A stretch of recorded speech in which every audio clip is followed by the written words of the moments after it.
Hello everyone, welcome back to our channel. ఈరోజు ఈ వీడియోలో మనం 6th క్లాస్ తెలుగుకి సంబంధించి 4వ లెసన్ లేఖ అనే లెసన్ గురించి అయితే డిస్కస్ చేద్దాం. దానికంటే ముందు మీరు ఎవరైనా ఈ ఛానల్ ఫస్ట్ టైం చూసినట్టయితే సబ్స్క్రైబ్ చేసుకోండి, పక్కనే ఉన్న బెల్ ఐకాన్ని ట్యాప్ చేయండి. దీని ద్వారా నేను ఏ లేటెస్ట్ వీడియో అప్లోడ్ చేసినా అది మీ వరకు వస్తుంది.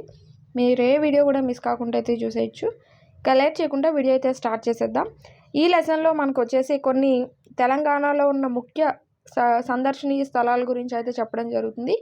సో తెలుగుకి సంబంధించి కనుక చూసుకుంటే వీటిల్లో అంటే లెసన్స్లోంచి బిట్స్ అనేవి వస్తాయి కదా. సో అలా ప్రీవియస్లో కూడా ఈ లెసన్ నుంచి బిట్స్ అనేవి రావడం జరిగింది. కాబట్టి లెసన్ అనేది కూడా మనకి చాలా చాలా ఇంపార్టెంట్. ఇంగ్లీష్కి వచ్చేసరికి గ్రామర్ చూసుకుంటే సరిపోతుంది, కానీ తెలుగుకి వచ్చేసరికి లెసన్స్ కూడా చదువుకోవాలి, ఎందుకంటే అందులోంచి కూడా బిట్స్ అనేవి మనకి ఇస్తూ ఉంటాడు కాబట్టి. సో లేఖ అనే లెసన్ గురించి కనుక చూసినట్టయితే ఈ పాఠం యొక్క ఈ పాఠం ఏ ప్రక్రియకి సంబంధించింది అంటే లేఖ ప్రక్రియకి సంబంధించింది. దీని యొక్క ఉద్దేశం ఏంటి అంటే తెలంగాణలో ఉన్న ఏవైతే ముఖ్యమైన దర్శనీయ స్థలాలు ఉన్నాయో వాటి గురించి పిల్లలకి తెలియజేయడమే ఈ పాఠం యొక్క ముఖ్య ఉద్దేశంగా మనం చెప్పుకోవచ్చు. అలాగే ఇది మనకి లేఖ రచనకి సంబంధించినది ప్రక్రియ వచ్చేసి లేఖ రచన అనమాట. అయితే ఇక్కడ లేఖలు ఏంటంటే విషయం అనేది మనకి ప్రధానంగా ఉంటుంది, వచన రూపంలో ఉంటుంది. సో లేఖలు అనేవి చాలా రకాలు ఉంటాయి. వ్యక్తిగత లేఖలు ఉంటాయి, కార్యాలయ లేఖలు, వ్యాపార లేఖలు, పత్రికలకి సంబంధించిన లేఖలు, ఇలా చాలా రకాల లేఖలు అనేవి ఉంటూ ఉంటాయి అన్నమాట. అవన్నీ విషయం ఆధారంగా. సో మనం ఇప్పుడు ఏదైనా ఒకటి కంప్లైంట్ చేయాలి, లేకపోతే ఏదైనా తెలియజేయాలనుకున్నప్పుడు ఇలా పత్రికలకి, ఒక ఫ్రెండ్కి రాసినప్పుడు అది వ్యక్తిగత లేఖ అవ్వచ్చు, లేదా కుటుంబ సభ్యులకి రాసినప్పుడు వ్యక్తిగత లేఖలు, ఇలా రకరకాలుగా ఉంటూ ఉంటాయన్నమాట. అలా మనకి ఈ యొక్క లెసన్లో లేఖ గురించి ఇవ్వడం జరిగింది. అయితే ఇక్కడ మనం చూసుకుంటే ఈ కొన్ని దర్శనీయ స్థలాలు ఏవైతే ఉన్నాయో సో మనకి ఏం తెలియజేస్తూ ఉంటాయంటే అప్పుడు ఉన్న చారిత్రక విషయాలన్నింటినీ తెలియజేస్తాయి. అప్పుడు ఎలా ఉండేవి, అప్పుడు కట్టడాలు ఎలా ఉండేవి, అక్కడ స్థితిగతులు, జీవన విధానము, చరిత్ర, సంస్కృతి ఎలా ఉండేవి ఏంటి అనే విషయాలన్నీ కూడా మనకి అలాంటి స్థలాల్ని చూడడం ద్వారా తెలుస్తూ ఉంటుందన్నమాట. అలాంటివే మనకి ఇప్పుడు నాగార్జున సాగర్ అవ్వచ్చు, వరంగల్, హైదరాబాద్, ఇలాంటి కొన్ని స్థలాలు వాటి యొక్క ప్రత్యేకతల గురించి ఈ లెసన్లో మనకి ఇవ్వడం జరిగింది. ఇక్కడ కనుక చూసుకుంటే వేముల అనే అమ్మాయి రాస్తుందన్నమాట. లలితకి లేఖ అనేది రాస్తుంది, ప్రియమైన లలితకు అని లలితకు లేఖ రాస్తుంది. ఏమనంటే వాళ్ళు ఏవైతే బతుకమ్మ పండుగ సెలవుల్లో ఒక ట్రిప్ అనేది వెళ్తారనమాట. సో ఆ స్కూల్ పిల్లలందరూ కలిసి, బడి పిల్లలందరూ కలిసి ఒక విహారయాత్రకు వెళ్తారు. సో అక్కడ ఆమె చూసిన విషయాలు, దానికి సంబంధించిన అన్ని విషయాలు కూడా ఈ లేఖలో లలితకి చెబుతూ ఉంటుందన్నమాట. సో అలా సెలవుల ఫస్ట్ రోజు వాళ్ళు యాత్రకని రెడీ చేసుకొని బస్ అనేది ఈవినింగ్ స్టార్ట్ అవుతుంది. సో అలా ఈవినింగ్ స్టార్ట్ అయినప్పుడు బస్ ఎక్కి వాళ్ళ తల్లిదండ్రులందరికీ బాయ్లు చెప్పేసి సో రాత్రి భోజనం చేసి బస్సు అనేది ఎక్కుతారు. ఎక్కి అందరికీ బాయ్లు అనేవి చెప్పేసి వెళ్ళిపోతారనమాట. సో తెల్లారేసరికి వాళ్ళు నాగార్జున సాగర్ అనేది చేరుకుంటారు. సో అక్కడ చూడగానే ఒక పెద్ద సముద్రంలా కనిపిస్తుంది అనమాట నాగార్జున సాగర్ ఆనకట్ట అదంతా కూడా. సో అక్కడ చూడ్డానికి పెద్దగా అంటే ఆనకట్ట అనేది చాలా పెద్దగా ఉంటుంది కాబట్టి ఆ కట్టడం అదంతా కూడా వాళ్ళకి ఆశ్చర్యంగా అనిపిస్తుంది. ఆ డ్యామ్ అనేది కూడా చాలా పొడవుగా ఉంటుందన్నమాట. ఆ కాలంలో అంత పెద్ద డ్యామ్ అనేది ఎలా కట్టారు అని చాలా ఆశ్చర్యపడుతూ ఉంటారు పిల్లలు.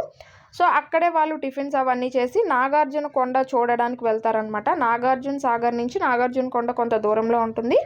నీళ్ళపైన బోట్లలో ప్రయాణం చేసి, స్టీమర్స్లో ప్రయాణం చేసి అక్కడికి వెళ్తారనమాట నాగార్జున కొండకి. సో ఆ నీటిలో వెళ్తూ ఉంటే చాలా బాగా అనిపించింది అని పిల్లలు ఇక్కడ చెప్తూ ఉన్నారు. సో మొత్తం నీళ్ళే ఉంటాయి, ఆ నీళ్ళ మధ్యన కొండ అనేది ఉంటుంది. సో ఈ నాగార్జున సాగర్ అనేది ఏ నది పైన కట్టారు అంటే కృష్ణా నది పైన కట్టారు. సో ఇలాంటివే మనకి బిట్స్ అనేవి వచ్చే అవకాశం ఉంటుంది కాబట్టి మనం గుర్తుపెట్టుకోవాల్సి ఉంటుంది. కృష్ణా నది పైన ఈ నాగార్జున సాగర్ అనేది డ్యామ్ అనేది కట్టడం జరిగింది.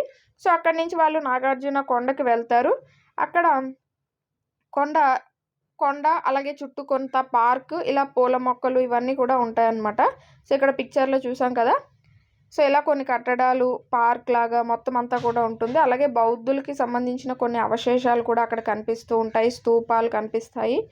సో ఆచార్య నాగార్జునుడు ఎవరైతే ఉన్నారో అతను ఇక్కడ విశ్వవిద్యాలయం అనేది ఏర్పాటు చేశారు అని కూడా చెప్తారు. అలాగే ఇక్కడ ఉన్న మ్యూజియంలో మనకి బౌద్ధులకి సంబంధించి ఎన్నో కళాఖండాలు, వస్తువులు అవన్నీ కూడా ఇక్కడ భద్రపరచడం అనేది జరిగిందనమాట. సో నాగార్జున కొండ అనేది ఒకప్పుడు బౌద్ధులకి సంబంధించిన ఆవాసంగా ఉండేదన్నమాట.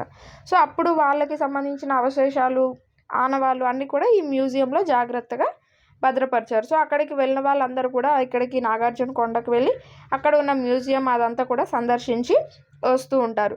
సో అలా అక్కడ కొన్ని గవ్వలతో చేసిన వస్తువులు, అంటే అంతా వాటర్ కదా, సో అక్కడ కొన్ని గవ్వలతో చేసిన వస్తువులు, అద్దాలు ఇలాంటివన్నీ కూడా వాళ్ళకి కనిపించాయన్నమాట. సో ఆ విధంగా వాళ్ళు ఫస్ట్ నాగార్జున సాగర్, నాగార్జున కొండకైతే వెళ్ళారు. ఆ తర్వాత వాళ్ళు హనుమకొండకు వెళ్ళారనమాట. సో హనుమకొండలో ముందుగా 1000 స్తంభాల గుడి అనేది చూశారు. సో ఇక్కడ మనం చూడొచ్చు పిక్చర్లో. సో 1000 స్తంభాల గుడి ఈ విధంగా ఉంటుంది. అలాగే అక్కడ చాలా వరకు స్తంభాలు అనేవి శిథిలం అయిపోయాయి అనమాట. అంటే చాలా పూర్వకాలం నాటి కట్టడాలు కాబట్టి చాలా వరకు శిథిలం అయిపోయి కొన్ని స్తంభాలు మాత్రమే మిగిలాయి. అయినప్పటికీ కూడా అది చూడడానికి చాలా అందంగా కనిపించిందట. అక్కడ మనకి ఏంటేం చూడొచ్చు, హనుమకొండలో నంది విగ్రహము, శివలింగము ఇవన్నీ కూడా ఉంటాయి. ఇది మనకి స్టార్టింగ్ అనమాట. స్టార్టింగ్ ఈ విధంగా ఉంటుంది, లోపల గుడి అనేది మొత్తంగా ఉంటుంది. ఆ తర్వాత హనుమకొండ నుంచి భద్రకాళి గుడికి వెళ్ళారట. అక్కడి నుంచి వరంగల్ కోటకి వెళ్ళారట. సో అక్కడ ఏంటి, స్వయంభూ దేవాలయము, కుష్మహల్, నాట్య మండపము, అప్పుడున్న శిలా శాసనాలు, విగ్రహాలు అవన్నీ కనిపించాయట. సో మనకి బిట్ అనేది ఏ విధంగా రావచ్చు, కుష్మహల్ అనేది ఎక్కడ ఉన్నది, ఇలా మనకంటే ఒక ఐడియా కోసం నేను చెప్తున్నాను. ఇలా మనకి బిట్స్ అనేవి వచ్చే అవకాశం అనేది ఉంటుందన్నమాట. సో అవన్నీ అక్కడ చూశారు వరంగల్ కోటలో. ఈ కుష్మహల్, స్వయంభూ దేవాలయము, నాట్య మండపము ఇవన్నీ కూడా అక్కడ ఉన్నాయి. అలాగే రాతితో చెక్కిన శిల్పాలు అనేవి కూడా అక్కడ చాలా అందంగా కనిపిస్తూ ఉన్నాయన్నమాట. సో ఇవన్నీ కూడా కాకతీయ చక్రవర్తులు, రుద్రమదేవి కాలంలో అప్పుడు నిర్మించినవి అనమాట. అంటే కాకతీయుల కాలంలో ఎక్కువగా నిర్మించినవి. సో ఈ కాకతీయులకి సంబంధించిన ప్రతాపరుద్రుడు ఇక్కడి నుంచే పాలించారని కూడా చెప్తూ ఉంటారు. ఆ తర్వాత రుద్రమదేవి, సో రుద్రమదేవి కూడా గొప్ప వీరనారి, శత్రువులతో యుద్ధం అది చేసి ఆ ప్రాంతాన్ని అది గెలుచుకొని చక్కగా పరిపాలించింది అని కూడా చెబుతూ ఉంటారనమాట. సో ఆ తర్వాత ఇక్కడ మనకి చూసుకుంటే ఇది తెలంగాణ రాష్ట్ర చిహ్నము, శిలాతోరణం అనమాట. కాకతీయులకి సంబంధించిన శిలాతోరణం ఇదే మనకి తెలంగాణకి సంబంధించి చిహ్నం అనమాట. సో ఆ విధంగా ఇది కాకతీయుల యొక్క వైభవానికి గుర్తుగా కూడా ఉండడం జరిగింది. సో అలా అక్కడ చాలా వరకు దుకాణాల్లో వాటిల్లో గొంగళ్ళు, తివాచీలు ఇవన్నీ కూడా వాళ్ళు అక్కడ చూడడం జరిగింది. అలా హనుమకొండ, వరంగల్ ఈ యొక్క శిలా తోరణాలన్నీ చూడడం జరిగింది. ఆ తర్వాత అక్కడి నుంచి వాళ్ళు రామప్ప దేవాలయం అనేది వెళ్ళారు. సో ఈ రామప్ప దేవాలయం అనేది ఎక్కడ అంటే ఎవరు కట్టించారు అంటే గణపతి దేవుని యొక్క సేనాని రేచర్ల రుద్రుడు అనమాట. సో గణపతి దేవుని యొక్క సేనాని రేచర్ల రుద్రుడు ఈ యొక్క రామప్ప దేవాలయాన్ని కట్టించడం జరిగింది. సో అక్కడ శిల్పాలు అవి కూడా చాలా అందంగా ఉంటాయి. నంది విగ్రహం అనేది ఉంటుందన్నమాట. ఇక్కడ ఈ రామప్ప దేవాలయంలో పెద్ద నంది విగ్రహం ఉంటుంది. దాని యొక్క స్పెషాలిటీ ఏంటంటే అది మనం ఎటువైపు చూస్తే అది మన వైపే చూస్తున్నట్టుగా అనిపిస్తుంది అనమాట. అంటే మీరు ఇలా ఒక సైడ్ నుంచి చూస్తే అది మీ వైపే చూస్తున్నట్టుగా ఉంటుంది, ఇటువైపు నుంచి చూస్తే ఇది మీ వైపు చూస్తున్నట్టుగా ఉంటుందన్నమాట. అలా దాని యొక్క స్పెషాలిటీ. దాంతోపాటు అక్కడ సింహాలు, ఏనుగులు, హంసలు ఇలా రాతితో చెక్కిన విగ్రహాలు అనమాట. అవన్నీ కూడా చూడడానికి చాలా బాగా ఉన్నాయట. కొన్ని అయితే ధ్వంసం అయిపోయి బాగా, అంటే చాలా కాలం నాటివి కదా, సో చాలా వరకు ధ్వంసం అయిపోయి మిగతావన్నీ ఉన్నాయి. ఆ తర్వాత అక్కడి నుంచి వాళ్ళు రామప్ప చెరువుకి చేరుకున్నారట. రామప్ప చెరువు అనేది కూడా చాలా పెద్ద చెరువు. అక్కడ నీళ్ళు అనేవి చాలా తియ్యగా ఉంటాయట. ఆ తర్వాత వాళ్ళు జగిత్యాల జిల్లాలో ఉన్న బొమ్మలగుట్టకి వెళ్ళారట. సో వరంగల్ అయిపోయింది, హనుమకొండ, భద్రకాళి అమ్మవారి గుళ్ళు ఇవన్నీ చూసిన తర్వాత జగిత్యాల అనేది వెళ్తారు. అక్కడ బొమ్మలగుట్ట చూడడానికి వెళ్తారట. సో తెలుగు భాషకి కీర్తి ప్రతిష్టలు అందించిన ప్రదేశాన్ని ఈ యొక్క దీన్ని చెప్తూ ఉంటారనమాట. సో అక్కడ ప్రాచీన తెలంగాణ కవి జినవల్లభుని యొక్క కంద పద్యాలున్న శాసనాలు అనేవి వాళ్ళు అక్కడ చూసారట. అలాగే తెలుగులో మనకి దొరికిన తొలి కంద పద్యాలు అనేవి కూడా ఈ ప్రదేశంలోనే లభించాయట. సో అలా చాలా వరకు తెలుగు భాషకు సంబంధించిన పద్యాలు అవి వాళ్ళు అక్కడ చూడడం జరిగింది. ఆ తర్వాత అక్కడి నుంచి వాళ్ళు సింగరేణి బొగ్గు గనులు చూడడానికి వెళ్ళారు. సో అక్కడ చూస్తుంటే అదంతా కూడా ఒక నల్ల బంగారంలో వాళ్ళకి కనిపించిందని చెప్తూ ఉన్నారు. అక్కడ కార్మికులు చాలా శ్రమపడి చాలా లోతు వరకు వెళ్ళి బొగ్గు నది తవ్వడం. సో వాళ్ళంత కష్టపడడం వల్లనే మనకి ఈరోజు వెలుగు అనేది, అంటే కరెంటు, బొగ్గు ద్వారానే కదా కరెంట్ వస్తుంది. సో ఆ కరెంట్ అనేది మనకు వస్తుంది, ఆ వెలుగు అనేది మనం ఆనందిస్తున్నామని చెప్తున్నారు. సో దీనంతటికీ కారణమైన కార్మికులకి మనం థ్యాంక్స్ చెప్పుకోవాలని కూడా పిల్లలు అనుకున్నారనమాట. సో అక్కడి నుంచి వాళ్ళు ఎక్కడికి వెళ్ళారు అంటే శాతవాహనుల రాజధాని అయిన కోటిలింగాలకు వెళ్ళారు. సో ఇక్కడ మనకి బిట్ ఏమనొచ్చు, కోటిలింగాలు అనేది ఎవరి యొక్క రాజధాని అని అడగొచ్చు. సో శాతవాహనుల యొక్క రాజధాని. ఆ చుట్టూ ఏంటి, గోదావరి, మొత్తం చుట్టూ ఆహ్లాదకరమైన వాతావరణము. సో అవన్నీ కూడా వాళ్ళు చూసారనమాట. అయితే ఇక్కడ ఈ కోటిలింగాల దగ్గర శాతవాహన వంశపు తొలి రాజు ఎవరు అంటే శ్రీముఖుడు. సో ఆ శ్రీముఖుడికి సంబంధించిన నాణాలు అవి కూడా ఆ ప్రదేశంలో వాళ్ళకి దొరికాయట. సో అలా అక్కడి నుంచి వాళ్ళు నైట్ అయిపోయింది. సో నైట్ అయిపోయిన తర్వాత వాళ్ళు హైదరాబాద్కి వెళ్ళడం జరిగిందనమాట. సో హైదరాబాద్కి వెళ్ళిన వెంటనే వాళ్ళు ఏం చూసారు, చార్మినార్ అనేది చూసారు. ఈ చార్మినార్ అనేది ఎవరు కట్టించారు అంటే కులీ కుతుబ్ షా ప్లేగు వ్యాధి నిర్మూలనకి గుర్తుగా, అప్పుడులో ప్లేగు, మనకి కరోనా అనేది ఎలాగో అప్పుడులో ప్లేగు వ్యాధి అనేది అలా వ్యాపించిందనమాట, చాలామంది ప్రాణాలు అనేది తీసింది. సో అప్పుడు దాని యొక్క నిర్మూలనకి గుర్తుగా చార్మినార్ కులీ కుతుబ్ షా కట్టించడం అనేది జరిగిందనమాట. సో ఇక్కడ 4 గోపురాల్లో ఉంటాయి, వీటిని మినార్లు అని అంటారు. సో 4 కాబట్టి చార్మినార్. సో చార్మినార్ అనే పేరు అనేది రావడం జరిగింది. సో ఈ చార్మినార్ కనుక ఎక్కి చూస్తే మొత్తం హైదరాబాద్ అంతా కూడా చాలా చక్కగా కనిపిస్తూ ఉందని చెప్తున్నారు. అలాగే చార్మినార్ పక్కన మనకి చిన్న చిన్న దుకాణాల్లో గాజులు, అలంకరణ వస్తువులు, బంగారపు దుకాణాలు, ఇవన్నీ కూడా అక్కడ చాలా రద్దీగా ఉన్నట్టు కనిపిస్తున్నాయి అని కూడా వీళ్ళు చెప్పడం జరిగిందనమాట. ఆ తర్వాత ఈ చార్మినార్ చూసిన తర్వాత వాళ్ళు సాలార్జంగ్ మ్యూజియానికి వెళ్ళారనమాట. అక్కడ సాలార్జంగ్ మ్యూజియంలో ఏంటంటే రాజులకి సంబంధించి అప్పట్లో ఉన్న కొన్ని ముఖ్యమైన వస్తువులు అవన్నీ కూడా ఈ సాలార్జంగ్ మ్యూజియంలో భద్రపరచడం అనేది జరిగింది. వాటన్నింటిలో కూడా వీళ్ళకి ఏంటంటే గంట కొట్టే గడియారం, అంటే తలుపు తీసి గంట కొట్టే గడియారం అనేది వీళ్ళకి బాగా ఆకర్షణీయంగా అనిపించిందట. ఆ తర్వాత అక్కడి నుంచి వాళ్ళు గోల్కొండకి కోటకి వెళ్ళారు. సో గోల్కొండలో కింద నిలబడితే పైకి, అంటే కింద నిలబడి చప్పట్లు కొడితే పైకి వినిపిస్తాయి కదా. సో అవన్నీ కూడా పిల్లలు ఎంజాయ్ చేశారనమాట. అక్కడ మనకి స్వాతంత్ర దినోత్సవ వేడుకలు జరిగినట్టుగా, అంటే గోల్కొండ కోటలో జరిగాయి కదా. సో తెలంగాణ రాష్ట్రం తొలి ముఖ్యమంత్రి కె చంద్రశేఖరరావు గారు అక్కడే జాతీయ జెండాను కూడా ఎగరవేశారు అని చెప్పి మనకి గోల్కొండ కోట గురించి చెప్పడం జరిగింది. ఆ తర్వాత అక్కడి నుంచి పిల్లలు హుస్సేన్ సాగర్కి వెళ్ళారని. సో హుస్సేన్ సాగర్ అంటే ఈ వినాయకుడ విగ్రహాలు అవి కూడా నిమజ్జనం చేస్తారు కదా. సో ఆ ప్లేస్ అక్కడికి వెళ్ళారని, అక్కడ ట్యాంక్ బండ్ మీద నిలబడి అక్కడ అందాలన్నీ చూసారని, సో అలా చెరువులో బుద్ధుని విగ్రహము ఇవన్నీ కూడా చూసారని వాళ్ళు చెప్పడం జరిగింది. అక్కడి నుంచి వాళ్ళు బిర్లా మందిర్కి వెళ్ళడం జరిగింది. అక్కడ వెంకటేశ్వర స్వామి గుడి, సో మొత్తం లైటింగ్తో వాటితో చాలా బాగా కనిపించిందనమాట. ఆ తర్వాత జోగులాంబ జిల్లాలో ఉన్న గద్వాల్ కోటకి వెళ్ళారనమాట. సో హైదరాబాద్ అంతా చూసేశారు, మొత్తం అన్ని చార్మినారు, సాలార్జంగ్ మ్యూజియము, ట్యాంక్ బండ్, బిర్లా మందిర్ ఇవన్నీ చూసిన తర్వాత జోగులాంబ జిల్లాలో ఉన్న గద్వాల్ కోటకి వెళ్ళడం జరిగిందనమాట. సో అక్కడ గద్వాల్ కోటకి వెళ్ళాక అక్కడ ఆ కాలంలో ఉన్నటువంటి రాజుల యొక్క కట్టడాలు కానీ అవన్నీ చూసారు, ఆ కోట అవన్నీ చూసారు. సో ఇది ఏంటి అంటే 1750లో పెదసోమ భూపాలుడు అనే అతను ఈ యొక్క కోటను కట్టించారు. అయితే ఇదంతా కూడా మట్టి కోట అనమాట. సో అది దీని యొక్క స్పెషాలిటీ. ఈ లోపల చెన్నకేశవ స్వామి గుడి అనేది ఉందట. గుడి ముందర మనకి 90 అడుగుల గాలి గోపురం అనేది కనిపిస్తూ ఉంటుంది. సో అది చాలా ఆకట్టుకుంటుంది అనమాట అందరినీ. అయితే ఈ చిన్నసోమ భూపాలుని ఆస్థానంలో మనకి అష్టదిగ్గజ కవులు అనేవారు ఉండేవారట. అంటే 8 మంది కవులు అనేవారు ఉండేవారు ఎక్కడ, చిన్నసోమ భూపాలుడి యొక్క ఆస్థానంలో.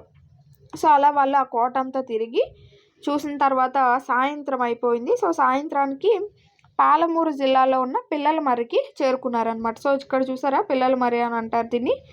అయితే ఇది చాలా పెద్ద విస్తీర్ణంలో విస్తరించిందనమాట. అంటే చాలా ఎక్కువ స్థలంలో విస్తరించింది ఈ చెట్టు అనేది. ఏ జిల్లాలో ఉంది అంటే పాలమూరు జిల్లాలో. సో ఇలా మనకి ప్లేస్ అనేది ఇచ్చి అది ఏ జిల్లాలో ఉంది అని అడగడానికి కూడా బిట్ వచ్చే అవకాశం అనేది ఉన్నది. అయితే ఇక్కడ ఉన్న మర్రి చెట్టు అనేది చాలా పెద్దగా ఉంటుందట. సో అక్కడ జింకల పార్కు, అక్వేరియము, మ్యూజియము అవన్నీ కూడా ఉన్నాయట. సో అవన్నీ కూడా చూసి పిల్లలు ఇంటికి తిరిగి వెళ్ళిపోవడం అనేది జరిగింది. సో అలా ఇంటికి వెళ్ళిన తర్వాత ఈ విశేషాలు, ఈ ఫొటోస్ గురించి ఇవన్నీ కూడా ఆ లలితకి పంపుతున్నట్టుగా మనకి శైలజ లెటర్ అనేది రాయడం జరిగింది. సో ఈ విధంగా మనకి ఏవైతే దర్శనీయ స్థలాలు ఉన్నాయో వాటన్నింటి గురించి చెప్పడం జరిగింది. ఇందులో ఉన్న గ్రామర్ కనుక మనం చూసుకుంటే పదజాలం క్రింది పదాలు చదవండి, వీటికి అవే అర్థాలు వచ్చే పదాలు రాయండి అన్నాడు. గుడి, దేవాలయం, మందిరం అనొచ్చు. ఆనవాళ్ళు అంటే గుర్తులు. ఆనందం, సంతోషం. ప్రథమ, మొదటి. సందర్శించుట, దర్శించుట, వెళ్ళుట అని మనకి ఏదైనా రాసుకోవచ్చు. నెక్స్ట్ సొంత వాక్యాలు రాయమన్నారు. సొంత వాక్యాలు అంటే మనకు తెలిసిందే కదా, ఈ పదాలను ఉపయోగించి మనం రాసుకుంటాం. అనుభూతి అంటే ఏదైనా మనం చూసినప్పుడు కలిగే ఒక మంచి ఫీల్ అనమాట, అలా ఉంటుంది. సో హైదరాబాద్ అంతా తిరిగి చూసిన అనుభూతిని నేను జీవితంలో మర్చిపోలేను, ఇలా మనం ఏదైనా రాసుకోవచ్చు. నెక్స్ట్ బిర్లా మందిర్ చూడడానికి చాలా ఆకర్షణీయంగా ఉంది. నెక్స్ట్ రామప్ప చెరువులో నీళ్లు కమ్మగా ఉన్నాయి. జ్ఞాపకం. సో ఈ యొక్క జ్ఞాపకాలను నేను జీవితాంతం గుర్తుపెట్టుకుంటాను. కాశీ విశ్వనాథుని దర్శనం చాలా బాగా అయ్యింది. ఇలా మనం ఏదైనా రాసుకోవచ్చు. ప్రాచీన కట్టడాలు చూడడానికి చాలా అందంగా ఉంటాయి. ఇలా మనం రాసుకోవచ్చు అనమాట సొంత వాక్యాల కింద. నెక్స్ట్ క్రింది వరుస చూడండి, ప్రతి వరుసలో సంబంధం లేని పదాన్ని గుర్తించి సున్నా చుట్టండి అన్నాడు. దుర్గం, కోట, కిల్లా, జాగా. సో ఇక్కడ దుర్గం, కోట, కిల్లా అనేవి ఏంటి అంటే ఈ యొక్క కట్టడాలకి తెలియజేసే. జాగా అంటే ఒక స్థలం లాంటిది, సో అది డిఫరెంట్గా ఉంది. గుడి, బడి, దేవాలయం, మందిరం. గుడి, దేవాలయం, మందిరం అనేవి గుడికి సంబంధించినవి. దేవాలయానికి అంటే ఒక వేలో ఉన్నాయి, మొత్తం అన్నీ కూడా సమానంగా ఉన్నాయి. సో బడి అనేది డిఫరెంట్గా ఉంది. అలాగే శిల, రాయి, దండ, బండ. దండ అనేది వేరు. గాలం, నీరు, జలం, సలిలం. సో గాలం అనేది వేరు, నీరు, జలం, సలిలం అనేది ఒకటే. కన్ను, నేత్రం, రెప్ప, నయనం. సో రెప్ప అనేది వేరు, కన్ను, నేత్రం, నయనం అనేవి ఒకే అర్థాన్ని ఇస్తున్నాయి. సో ఆ విధంగా ఇచ్చాడు. నెక్స్ట్ విభక్తి ప్రత్యయాల గురించి ఇవ్వడం జరిగింది. తెలంగాణ సంస్కృతికి, ఉనికికి బతుకమ్మ పండుగ ప్రతీక. ఇక్కడ కీ అనేది కింద అండర్లైన్ చేశారు. హోలీ పండుగను మన దేశంలోనే కాకుండా విదేశాల్లో కూడా జరుపుకుంటారు. పీర్లను ఇత్తడితో, వెండితో తయారు చేస్తారు. వాణి పూజ కొరకు పూలను కోసింది. కృత్రిమమైన రంగులు చల్లుకోవడం వల్ల అనారోగ్యం పాలవుతారు. సో ఇక్కడ కి, ను, నే, తో, అలాగే కొరకు, వల్ల వీటి కింద అండర్లైన్ చేయడం అనేది జరిగింది. అయితే ఒకవేళ అవి లేకుండా మనం చదివితే ఎలా ఉంటుంది? సపోజ్ చూడండి, పీర్లను ఇత్తడితో, వెండితో తయారు చేస్తారు అని అన్నారు. ఈ ను, తో అనేది తీసి చదవండి. పీర్ల, ఇత్తడి, వెండి తయారు చేస్తారు. సో అక్కడ ఒక మీనింగ్ఫుల్ సెంటెన్స్ అనేది రావట్లేదు. అవి ఉంటేనే మాత్రమే మీనింగ్ఫుల్ సెంటెన్స్ అనేది మనకి రావడం జరుగుతుంది.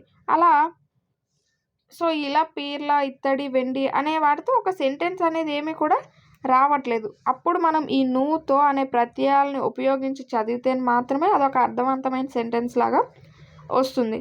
సో అలా పదాల మధ్య మనకి ఈ అర్థ సంబంధాన్ని ఏవైతే ఏర్పరుస్తాయో వాటినే మనం విభక్తి ప్రత్యయాలు అని చెప్తూ ఉంటాం.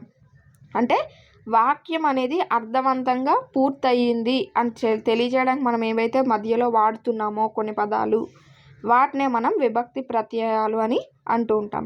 ఈ విభక్తి ప్రత్యయాలు అనేవి మనకి ఇన్ని రకాలుగా ఉంటాయి. అంటే ప్రథమ, ద్వితీయ, తృతీయ, చతుర్థి, పంచమి, షష్ఠి, సప్తమి, సంబోధన, ప్రథమ విభక్తి, ఇలా మనకి కొన్ని విభక్తులు అనేవి ఉంటాయి. సో ఇవన్నీ కూడా విభక్తి ప్రత్యయాలు అన్నమాట. ఇవన్నీ కూడా విభక్తులు. సో ఒక్కొక్కటి కూడా ఒక్కొక్క విభక్తిలోకి వెళ్తూ ఉంటాయి. ఇప్పుడు డు, ము, ఊలు అనేవి ప్రథమ విభక్తి.